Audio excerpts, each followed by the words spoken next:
Hello, good afternoon. This is Laura from Happy Trades Asia. I'm now with Happy Trades Asia since about 2 years. I'm the inbound manager here at Happy Trails, so most of you might already know me. Who don't know me yet, I'm really looking forward to meet you here at this occasion. Today I would like to present you actually one of our really new destinations, which is Maluku.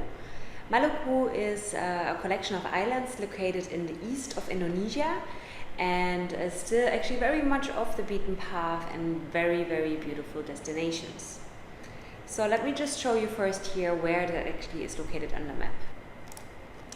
So if we are looking here at the map of Indonesia, you will find here, you see here the different islands. There you will see the collection of islands of Maluku.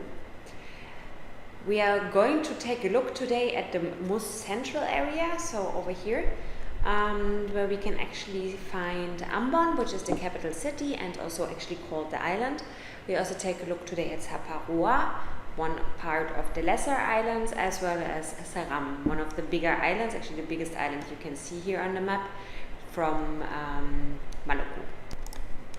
So why actually is Maluku such a special destination, and why is it actually really well known? Because a lot of people of us actually have ever heard about Maluku, but maybe with a different name, because a lot of people actually call Maluku the Spice Islands. Maluku is actually a small province, which actually is like one of the older provinces in Indonesia due to its history. The name Maluku is actually coming from the word Al-Mulk, which is meaning the land of the kings. And the reason why this destination or this region became really, really famous is because of its spices. The Maluku was actually first discovered by the Portuguese in the 1500s, and it actually became the first colony of Indonesia because of its really famous spices. The islands around Maluku are surrounded by beautiful coral reefs. It's still really, really intact. There are beautiful, clear blue water, thousands and thousands of fishes which we can see, and yeah, it's a really, really great snorkeling destination. It has actually over 600 islands, and that creates like the Maluku archipelago. And most of these islands are actually uninhabited, and yeah, offer really great day destinations and day tours for snorkeling, just relaxing at the beach, and really creating this kind of Robinson Crusoe feeling. The best time to travel to Maluku is during dry season, but actually, interestingly, Maluku is the other way around than the rest of Indonesia. So we'll find that the best season here is to travel here from October to March, where we actually have barely no rain. But we need to keep in mind that sometimes really the wind can be quite strong at this time of the year, and the water can be sometimes a little bit more toppy, especially around the January period. The raining season from May to August, we have quite a lot of raining days, especially around July and August, so that is the period where we would say maybe rather to avoid to Maluku, but again it's like really an all year round destination as well in Indonesia, and really beautiful to travel to for the explorers and for your guests. Temperatures range normally from 28 to 38 degrees, very similar to the rest of Indonesia.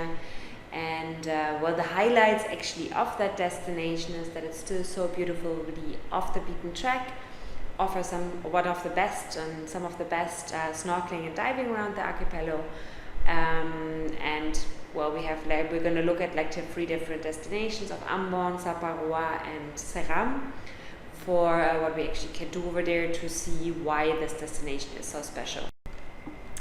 Well, so let's take a look actually what are the key destinations and which destinations we currently can offer you in the archipelago of Maluku.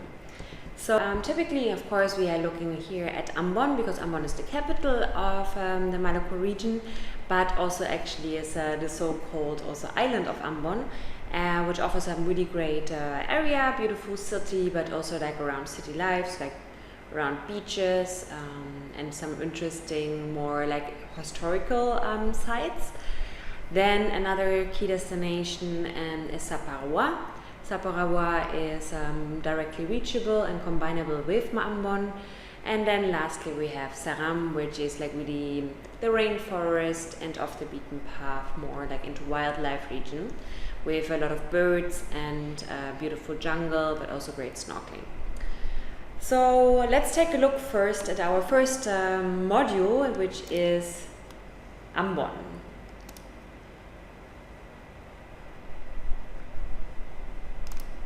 So you see here already Ambon.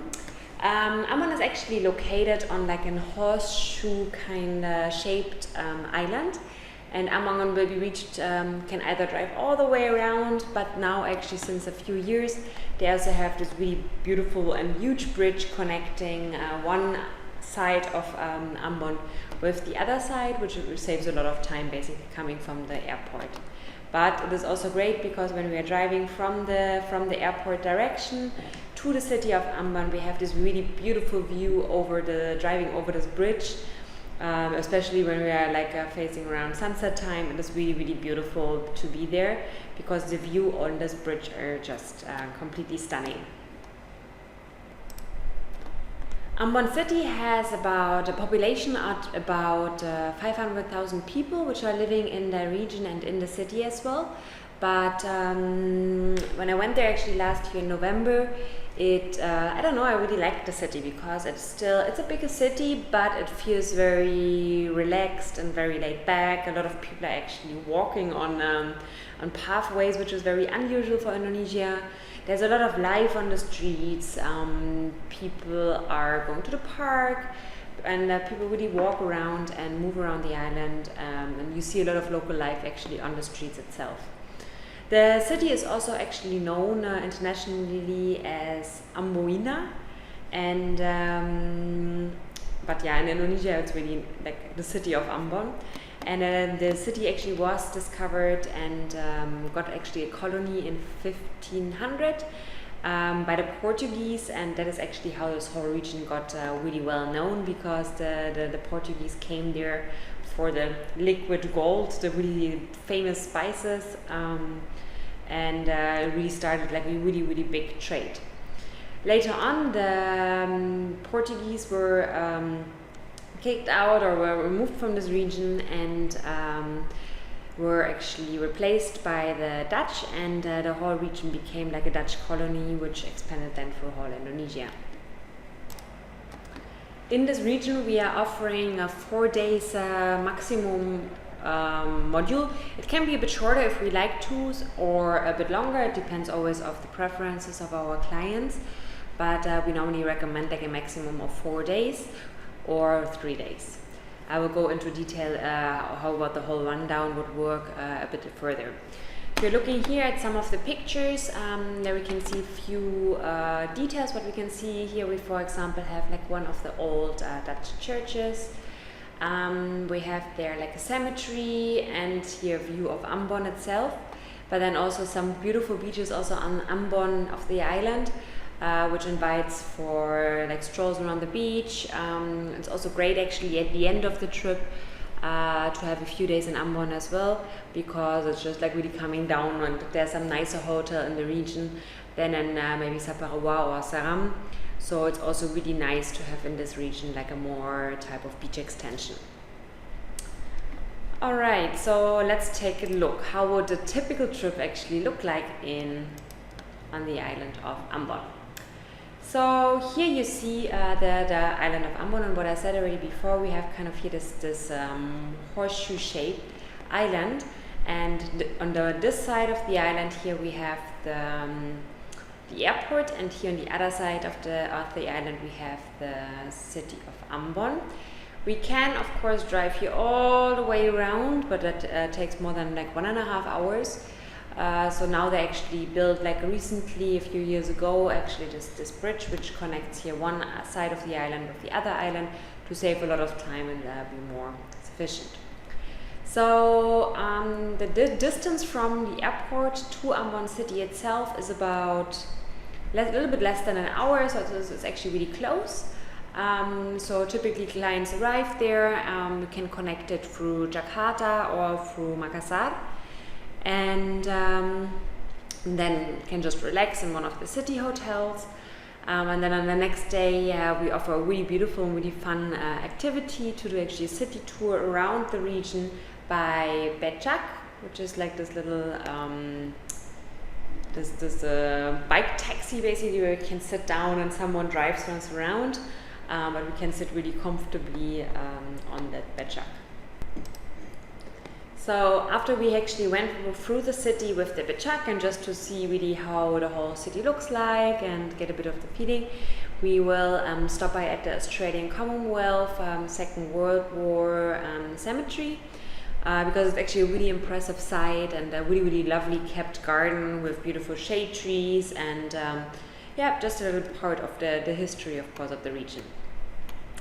From there we will continue by car, and we'll visit the Fortress of Amsterdam, which was actually built by the Portuguese at the time that the spice chain controlled over the island. And yeah, we just take a short walk around that region because it's beautiful views again.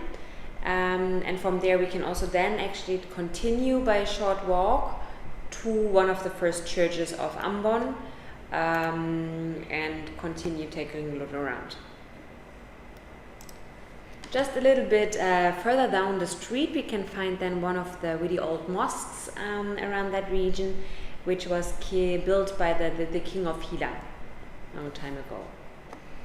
From there we can then continue to Larica village, and we will just really take a look at the daily life and the typical village life on the island of Ambon, and we will pass like traditional villages, yeah, and just have like some lunch area there around before we actually return to Ambon back to the city.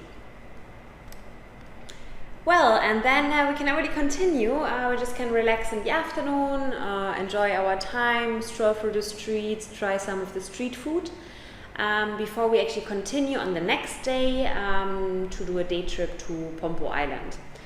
For that, we will take a drive about 1 hour from Ambon to the harbor of Tulehu, and from there we will jump or catch a boat and make a beautiful boat trip to the island of Pompo.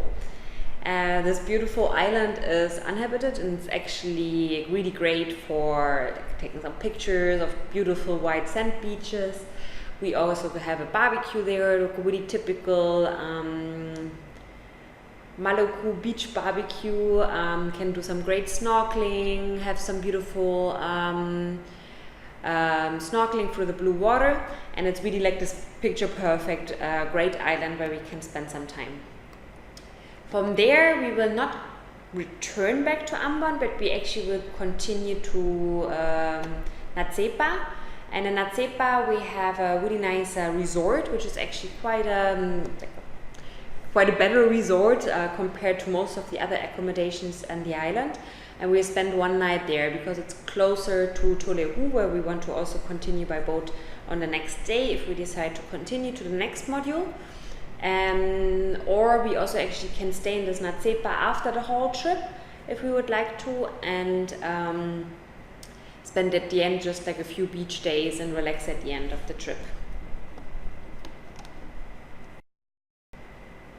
So that is basically the end of our Ambon trip. So we can stay one night there in Natsepa and then either end our trip over there or continue to the next module.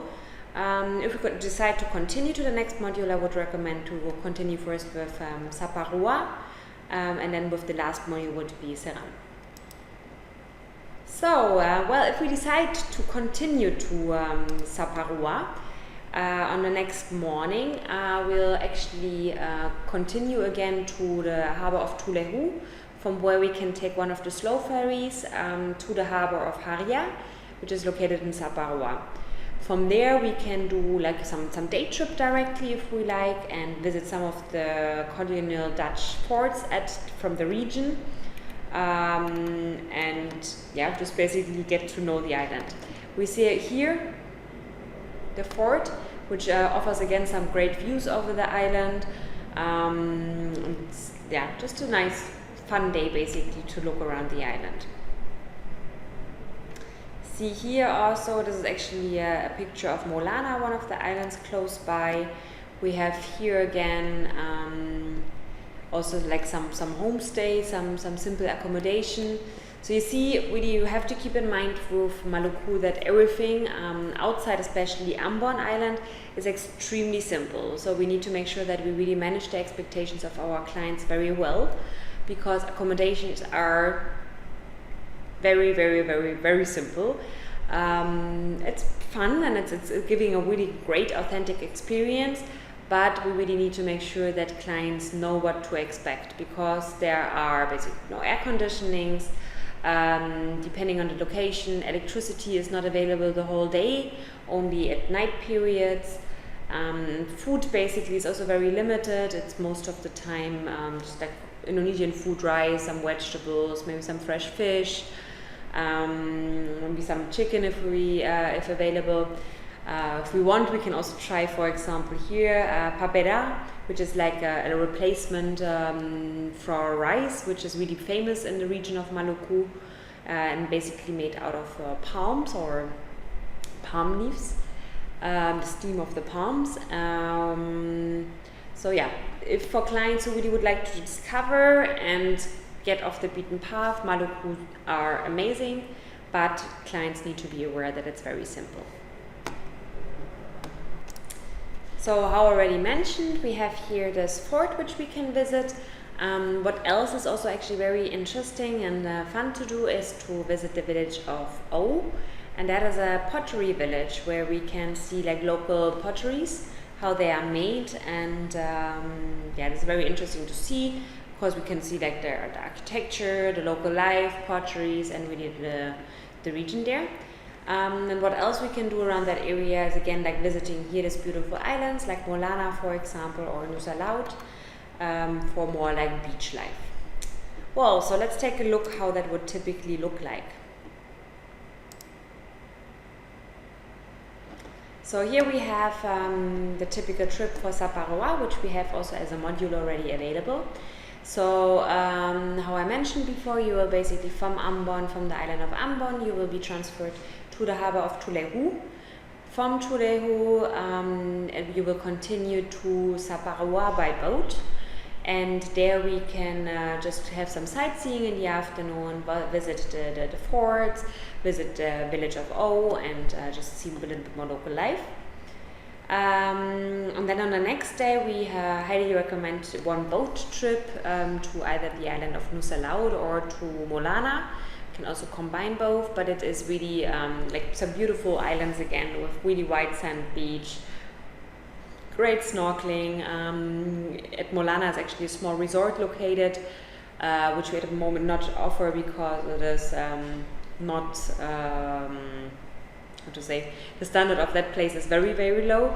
So actually Saparua would be a better choice, but it gives a great opportunity for like a day trip to this island, because we have some facilities and some shadow around the island, but also again Molana and Nusa Laut offer some great snorkeling. Then on day 3, we also offer some cooking classes around the island of Saparua, but it's really like a really local cooking class together with the local women on the island, and people can actually also again learn there how to make the papeda, and the replacement for rice, and cook like the typical local dishes. Alright, well then brings us to the last island we are currently offering, and that is Seram. Seram is like the biggest island for the region, and it offers, as already seen on this picture, some really stunning views. So typically we are arriving there in Missouri, and in Missouri we are taking from there then the car and drive up to the villages of Sawai or Salaman. It depends a bit how we decide to start. Why is Seram famous? Well, you can see already here you have beautiful cliffs, you have stunning rainforest, and the island actually is very famous for its bird watching. We have great chances there to see hornbills, we have great chances there to see kakatuas, which are just living there in the wild. But what is also actually really great is that you basically, if you're going for forest walks, you have a lot of wild orchids growing everywhere. And it's a beautiful forest and beautiful rainforest, but again also really stunning snorkeling. We also can visit here some tribes. Like here, for example, on the picture, we can visit some villages of the Alifuru tribe, which is well known for that the men actually always wear like a red cap or like a red piece of clothing on themselves, and still visit like the really local villages. We also can do, for example, some mangrove trips by boat and do some snorkeling, but also visit, for example, here some waterfall.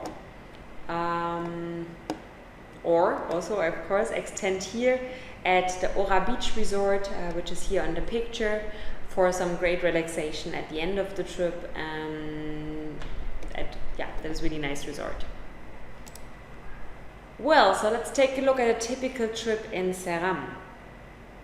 So we can start to visit Ceram either in combination from Ambon directly, because it is again the same harbor from Tulehu to Missouri, or we can directly also actually go from Saparawa also to Ceram, which is both possible.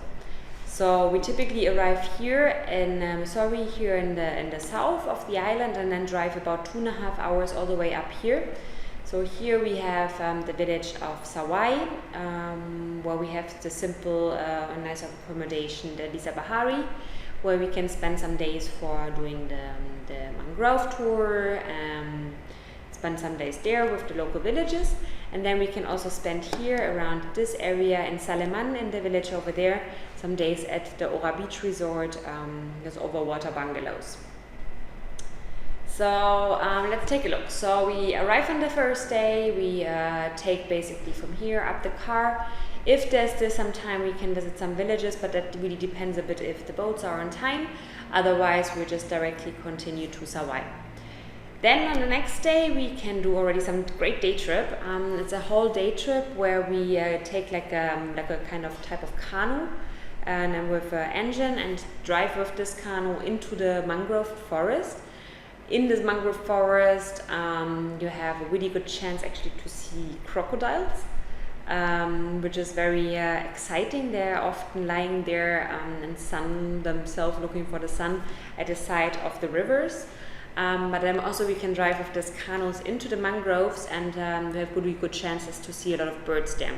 When you're sitting on this canoe and sometimes the captain actually just turns off the engine, you hear all these different noises, and you hear all the different sounds of the birds, which is just already an experience just for itself. Then we take the boat and we continue, and we stop at a place where they make actually the sagu, the floor which is made out of the palm trees, which is then later on again used as sagu for making papeda, one of the traditional dishes from Maluku. So we can stop by there actually at like a small factory where we can see how that actually is made. From there, we're just crossing under a bridge and continue all the way through the mangrove forest and river to like the ending point where we can't continue anymore, and there the boat will stop. And from there we can take like a small trekking tour, which takes about 45 minutes one way through the forest to a beautiful waterfall, which is really nice, and there's like a little bench there, we can take a seat and then have a little lunch break over there. Normally the captains, they bring like a little rice package with like some fish, some vegetables, and we can just sit there, relax, and enjoy the beautiful view on the waterfall.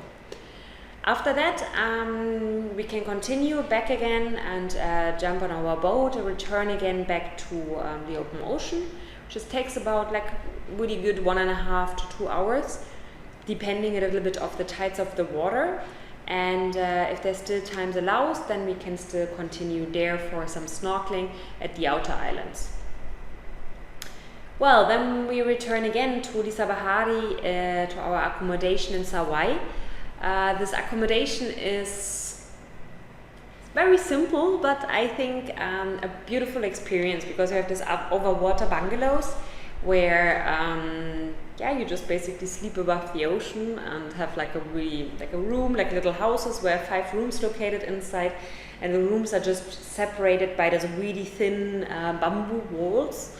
They have all a bathroom inside the room, but bathroom, we call it a mandi in Indonesia, where you just have like a bucket of water and you take like the water out of the bucket to shower yourself. So very simple, but really nice. They also take care very well of the food for you. So when you're actually sitting in your house, they're serving you there the breakfast, they're serving you there the lunch and the dinner, or lunch will be packed up in lunch boxes. But it's really nice, and a lot of other travelers, or a few other travelers mingle there together, and it's a nice atmosphere. Then on the next day from Sawai, we can continue to Pulau Tujuh, which is basically translated the 7 islands. They call them 7 islands, interestingly, even though nowadays only 6 islands can be still seen. One of the islands, due to the rising water levels, actually disappeared and it can't be seen anymore. So now we only can see the 6 of the 7 islands. We went snorkeling over there, and I can tell you this is some of the best snorkeling I have done in my life. It's beautiful reefs, it's amazing amounts of fish. It's just really like swimming in a little aquarium. You easily can spend there the whole day just of island life. If available, sometimes they just try to get you some coconuts and just climb up the trees. It's really uninhabited, beautiful and stunning islands. The drive by boat from Sawai to get to Pulau Tujuh is about 1.5 hours, so we normally recommend to leave quite early to make sure that you have a lot of time on the islands itself to enjoy as much time as you can. On the way back, you can then stop by at the Air Blanda, the Dutch water, which is a really nice cold water spring at a stunning beach on the side, just for some refreshment. If time allows, it is also possible to go there to like a little butterfly park if it's open. Can't make promises about that because it always depends if the owner is there in the region or not. Otherwise, this beach also allows actually, or invites for like a little coffee stop. There are like some little stores in that region where you can just stop and have like a little coffee and relax before you're returning to the hotel. Then on day 4, we offer some great jungle hikes. There are different options, and this really highly depends a bit on the interests of your clients. We can just go to like the jungle and see beautiful orchids, great if we're lucky some stunning birds, or there's also actually a durian stink fruit forest, and if season, it's really interesting to watch and to visit that one as well. Another really great combination for the same day is to visit the traditional villages of the Alifuru tribe. We saw that once before in the pictures with their red hats. It's still really untouched, and people are so extremely happy when we are coming there, and really excited to see like people coming and visiting their villages. And we can learn a lot there about their traditions and the way how they are living. They are very happy normally to invite inside the houses, to sit with them, spend some time with them, and see a bit how they are basically living. Then from there we can either return again to Sawai and then on the next day depart back to Ambon, or for clients who wish, they could also spend a few more days actually at Ora Beach, at this beautiful resort which we had here before. You can see here this over water bungalows with some great stunning beaches here. Recommend it easily to spend 2 or 3 nights for the ones who like. You can jump from your bungalow into the water, go directly snorkeling. But from this resort, there is no connection anywhere to the village. So if we stay there, it's really like resort based. Of course, we can do some excursions from there, but it will be really resort based, because we can't just walk around and take a look, because there's no street connection. So yes, well, that is actually everything what we have at the moment about Maluku. It's some great islands. It's wonderful for some discovering and for some off the beaten track experiences. We highly recommend it for everyone to experience that area.